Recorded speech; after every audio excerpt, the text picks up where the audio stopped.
All right, everybody, welcome back to another edition of the Whiskey Gingers podcast. As usual, I'm Brandon.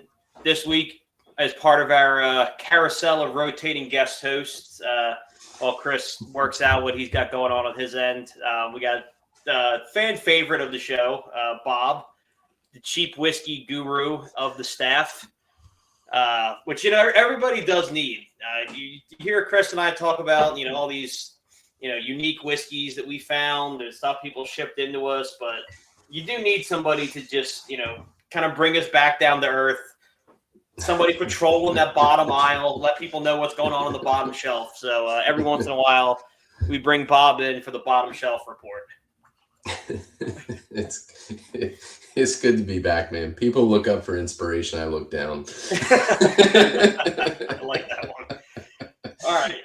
So what do we got this week? What are you blowing us away with? That's a great question, man.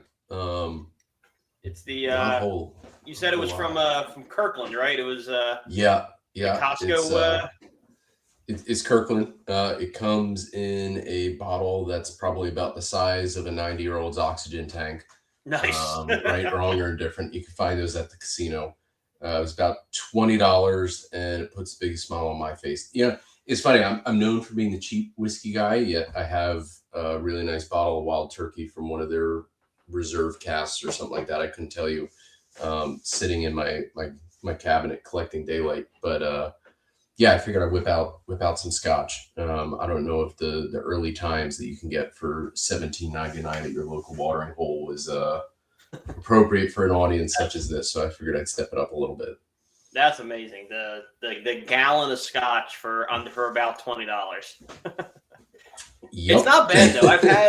I've gotten some liquor from Kirkland. It's really not all that awful. I've had their bourbon, and I think it's fine. It's probably like if you poured it out into another receptacle, if you decanted it, you could probably tell somebody it was a $40 bourbon, and they'd believe you.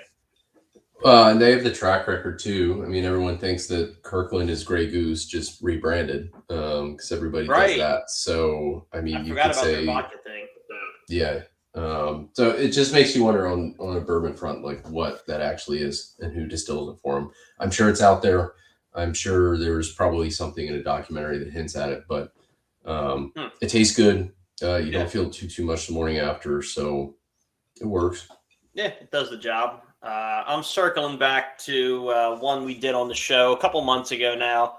It's the Copper Still. Very nice. Yeah, it's a award-winning bourbon made from sweet corn with a hint of spicy rye. And this is batch 2, barrel 9, bottle 118. So it's mostly bourbon. It's 21% rye. I'm not a huge rye person. That's why, one of the earlier times that we both got, brown liquor drunk together, one of us was far more prepared for the occasion than the other because I think you started ordering a scotch. And I had just started to, like bourbon. I've always liked whiskey. I was just venturing into bourbons. And then you just pushed me off of the high dive into scotch. And that's pretty much all I remember before I left all of my belongings in an Uber and had to negotiate with a Middle Eastern man to come back and give it back to me. So I'm looking here because you mentioned that bourbon you were drinking, and if you're feeling adventurous, I highly recommend 10 High Sour Mash Bourbon Whiskey. It's 100 proof, sold at Total Wine for $17. You can buy 1.75 liters, and it's actually good stuff. It doesn't taste cheap. It comes in a plastic bottle, so take that at your own. The plastic bottle by the liter. Take that at your own liberty. It's kind of weird looking at my Total Wine account because it's that and Evan Williams under my Buy It Again and nothing else. And it's so funny because you would think this seems like a conversation like that two, like juniors and undergrad would be talking about, where it's like, oh, dude, I can get like this giant plastic jug of whiskey. We can get totally hammered. Like, you have a good job. You have a full-blown career and the ability to do better, and just the penchant for not. I think that's the part that people aren't fully comprehending is that you're not forced into this scenario. You just have a taste for the cheap stuff. When I was out in California about a week and a half ago, and I don't want to take away from our meat and potatoes of the discussion. Yeah, but no, go for it. It was just funny. I was sitting there all day. It's all these startup companies, and they're like, "We need money to do this. We need money to do that." Granted, this is several $1 million. But then when they do the networking reception, all the CEOs are getting like $30-$40 glass, like Blanton's, like really, really high end stuff. And I'm sitting there, getting a $20 Jack Daniels because it's California. They don't even give me the fancy like ice cube. They just give me the crushed ice from the cooler. You don't get the big ice boob. And I'm like, you guys are out here, trying to raise money, and yet at the same time you're ordering a $40 glass of whiskey. It's a world I don't understand. I like cheap whiskey. Maybe one day I'll venture out and kind of get on a normal person's level. But yeah, that's my MO, man. There's something about it that just tastes just right. Like I said, you're our bottom shelf correspondent. So don't change. We need to know what's going on down there.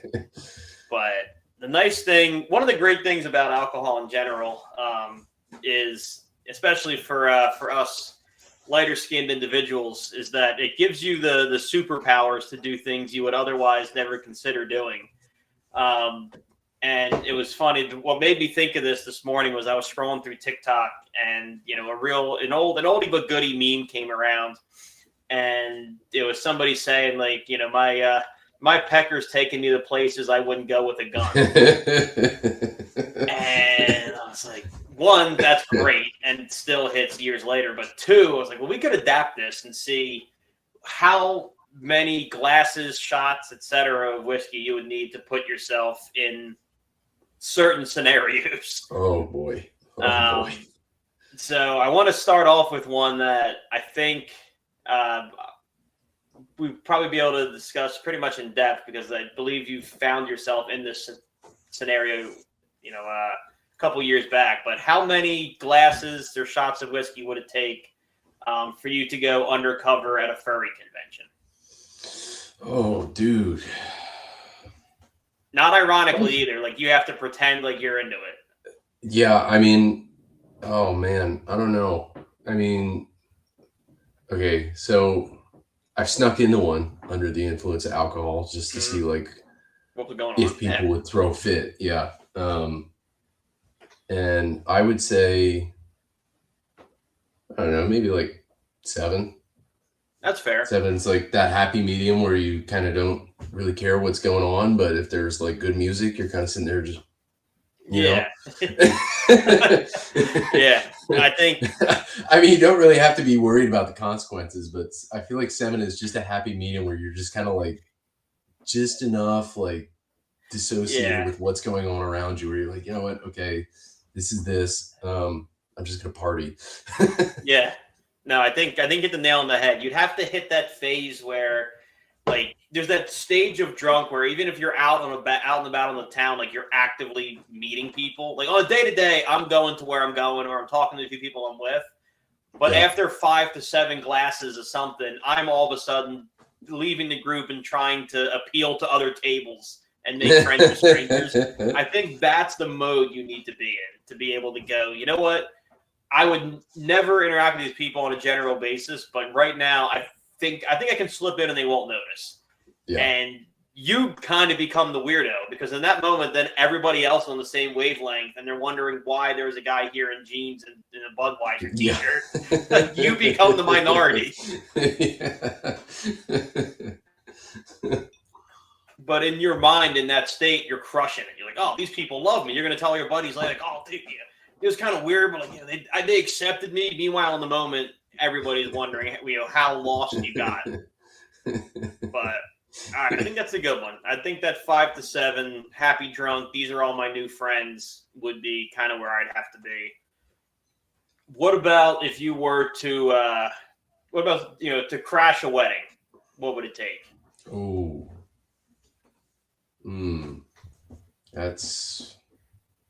I don't know if this is talking about me crashing your wedding. Hopefully not. You're supposed to be there. If you're not, I'm going to be kind of upset. I would say probably 10. I mean, it depends. It depends what the level of crashing is. Like, blame it all on my roots. I showed up in boots, or you're just kind of dressed like a waiter and like. Yeah, that's a really good point.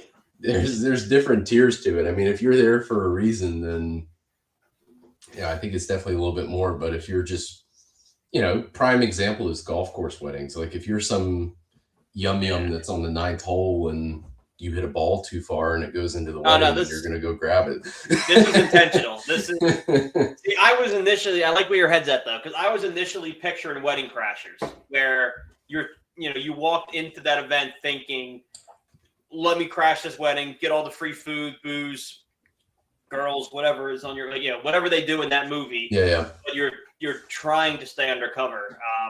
But I do kind of like the alternative where you truly just wander in off the street, make yourself at home, and it's not whiskey related. And we'll get back to, you said 10, and I think that's probably that's about as much whiskey as I can do in one sitting, and I would have to be blacked out to have the confidence to do that. So I'm probably with you.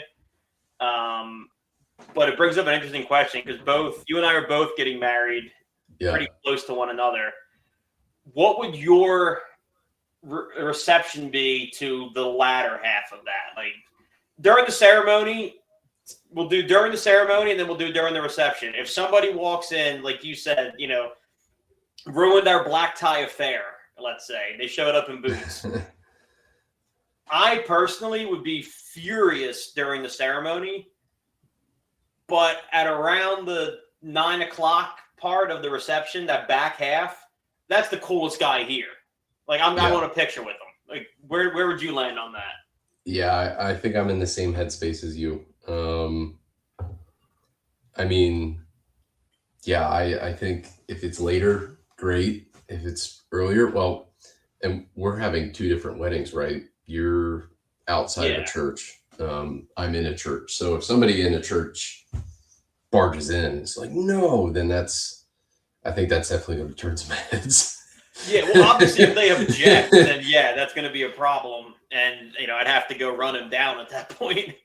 Yeah, I do think if they showed up in jorts, I'm picturing like Joe Dirt, like jorts and a flannel. Yeah, I mean, if somebody rolls up with a Canadian tuxedo, I'll be like, hey, do me a favor, like just kind of quietly sit down, and then like around the reception time, you can kind of do your thing and shine. Nobody's gonna hold you to that.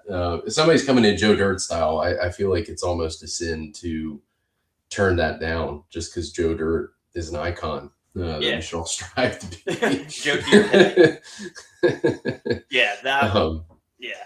That's somebody I'd be on board with. I would let if they was ordained, I would let them marry us. Like, because that's clearly somebody sent from above. Like, you're having a church wedding, I'm not. But if somebody in a Canadian tuxedo does show up, I'm assuming that's an angel, and we're gonna act accordingly. It's just Joe Dirt at the altar. These two are getting married. What? just has fireworks ready to go.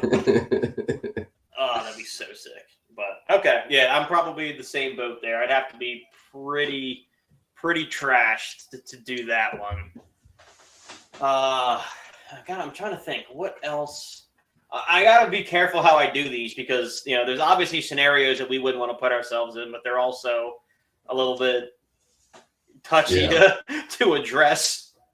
I mean, hey, there's how many whiskeys would it take you to go out on a rowboat in the middle of the fall and see some county? True. Yeah, that takes plenty. We've done it on more than one occasion, and a rowboat probably would have been more reliable because we wouldn't have been a mile off the dock. Yeah. Similarly, how many whiskeys does it require? Would you require to go to a drag show at the beach? There's a number for that also because we've done that as well. Hey man, depends who's buying. That sounded better in my head. Like that was my first time going to one, and it was like, it'd be kind of cool if somebody buy me drinks for once. But until you feel like you're in a deli, it's a little different. Yeah, I mean, don't get me wrong. We were dragged there, but I feel like that one's like a happy medium 4 or 5. It's a little Um, touristy. Yeah, you could. yeah, Yeah, because I wasn't definitely. blitzed. I was just. I think I would have liked to have been more drunk. I don't know. You can speak for yourself. The day got off to kind of a wonky start, but I Yeah, think if I was 2 or 3 beers down the line, I think I would have had more fun. I still had enough of my whereabouts to where I was a little on edge. yeah, yeah. Now, that was a unique experience, say the least, and that's not in a negative sense. That was just trying something new. No, it is. Yeah, I mean, when I walked in, I went, okay, we're not in Kansas anymore. There's a drag queen singing, and guys are looking at us in a way that's unfamiliar, and our 2 women left us immediately. So then we looked suspicious. I would argue it would take more whiskeys to go back into that men's bathroom that they had there than actually walking into the front door of the bar, because that was a little sketch. That was an open layout. Yeah, yeah, I've never peed quicker in my life, and part of me considered locking the door behind me, but that's just poor bar etiquette. I don't care who you are. But I will. That is one bar where I had my head on a swivel while Yeah. being conducted. Nice people, all of them are nice people. It's just there was a vibe, and I now feel, a little more understanding of women in packed bars because I definitely was alert of my surroundings. Yeah. I'll put it that way. God, I'm trying to think. If there's any. I'm trying to think of any. Well, this is one that I don't think is a. No, that's a problem. I thought about it. I was like, no, can't do it. But I mean, all right. Here's a good one. right. You worked in sales. You still work in sales. I don't know about you. I hate the spontaneous networking stuff. Like Speed networking. yeah, like when I go to conferences, they're like, "Oh, we're gonna have a networking break, and it's gonna be like 2 hours long," and I'm sitting there like, "Fuck." So for me, my golden rule of thumb is a minimum of 4 standard drinks, and finding the quirkiest person in the room, like somebody that looks like they're just watching paint dry, and using that as my crash test dummy, and then using that to kind of build up. Yeah, you need a litmus test to see. All right, well, I'm going to bomb with this guy, but let's see what works and what doesn't. Yeah, I mean, I don't know. For me, it's just like I can't go up to somebody and be like, "Hey, like, you guys want to give us money?" Like that's not the MO, right? But that if you work in sales and people find that out, they can kind of figure out what your logic is there. But yeah, for me, for any networking, whether it's like lunch or dinner, usually around 4 is kind of my sweet spot where start to loosen up a little bit and make some new friends. I will say this though, I went to one event where they had an open bar all day. I mean, all day. And that made things great. They need to start doing that. Yeah, no, I'm with you. The ones that I've been to where they've had drinks has definitely made a difference. But I just think in general, we will end on this because it's kind of inside baseball. But it's you and I don't. We purposely don't talk work all that often because that's what we do all day anyway.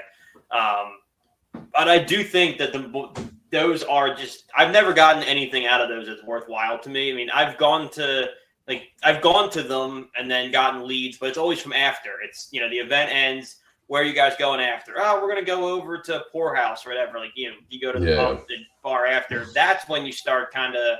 Everybody lets their hair down a little bit. You start slinging some stories. You find somebody who aligns with you. At those things, like everybody's still, you're on the clock. You're professional. Everybody's job is fantastic. Like you don't really get to, to connect with anybody. It's once people get out of there, take the tie off, start shit talking a little bit. you find out that like this stranger also hates that other guy who was creeping everybody out. That's when deals start happening. Not here's my card, what's your value add? We'll get to that in the meeting, but you're not going to get a meeting if you're just, a wet blanket. Absolutely. Yeah, there's a lot of stories about that. Several that revolve around the great town of Miami that I could share, but I don't know if I'm bound to. Okay, that's fair. That's the cool part with the med sales is I've always been territory or in-home. So there's no reason everybody to send me. I mean, except for, I'm going to go to Ohio and North Dakota, which isn't exactly, every time I talk to you, you're in Miami, Vegas, Texas, San Fran, Boston. Like, you go to awesome cities. I'm going to, like, bumfuck North Dakota and Mennonite, Ohio. Yeah, it's some cool stories from there. Yeah, that's just part of the game, though. That's kind of half the fun. I've started this. It's not really related to whiskey, but somewhat related to drinking. Every place I go to for a work event, I want to hit one brewery that's in the area and try and get a nice little sticker for the kegerator that your folks were kind enough to impasse on us. Yeah, my dad's glad it's in a better home. It's getting worked, that's for sure. That's what he wanted. I'm trying to think. There was something. I'm blanking. We'll get around to it at some point. But I appreciate you doing the show tonight, buddy. It was definitely last minute notice, but Chris is, which I've told the audience. Chris just had a baby. They're doing some life stuff at the moment, so I definitely appreciate you hopping on and more than admirably taking his place for the weekend for this week. So thanks again.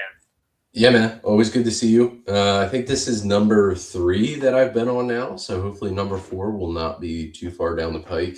I don't know. I'm the cheap whiskey guy, but maybe next time I'll upgrade a little bit and kind of act my age.